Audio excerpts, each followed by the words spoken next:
Сәлеметсіздер ме достар, бүгін біз осындай творожный булочки, яғни патрушки пісіретін боламыз.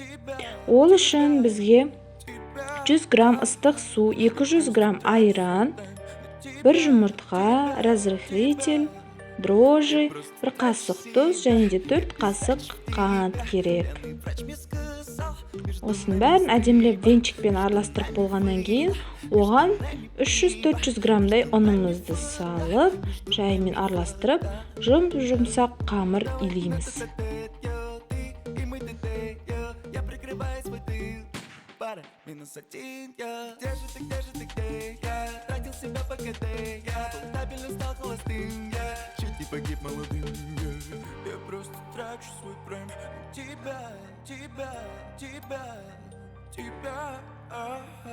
Я просто трачу свой тайм на тебя.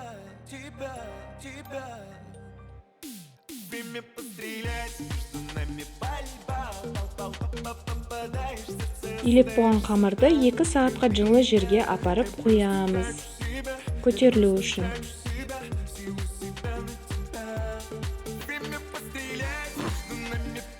Осындай болып көтеріледі, жұмсақ, әп-әдемі болып көтерілген қамырды сумен немесе маймен қайтарып қойсаңыз болады, қолыңызға жабыспас үшін. Сосын оны домалақ қылып, осылай табамызға салып қоямыз да, оның көтерілгенін күтеміз. Көтерілгеннен кейін оның ортасын басып, шет-шеттерін қалдырып қоямыз. Ортасына творогымызды салу үшін.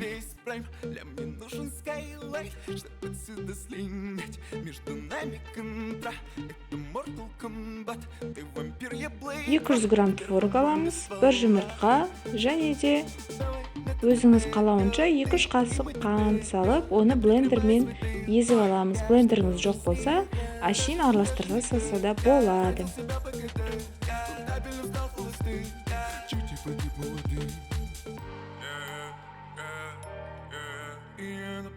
Плачет, как в песне Cry Me River.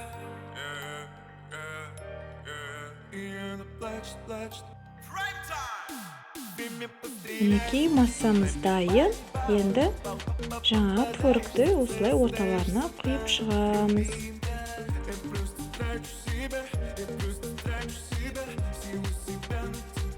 Бетін жұмыртқаның сарысын жағып, 200 градуста 1,5 сағатқа 25 минут 30 минутқа духовкаға саламыз пешімізге.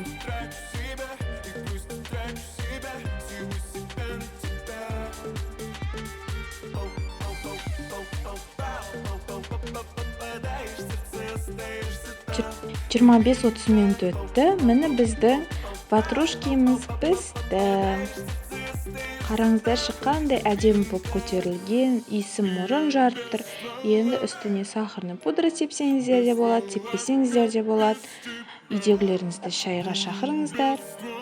Ал ас болсын. Және де менің каналыма тіркеле кетуді ұмытпаңыздар. Күнделікті жаңа видео шығып отырады.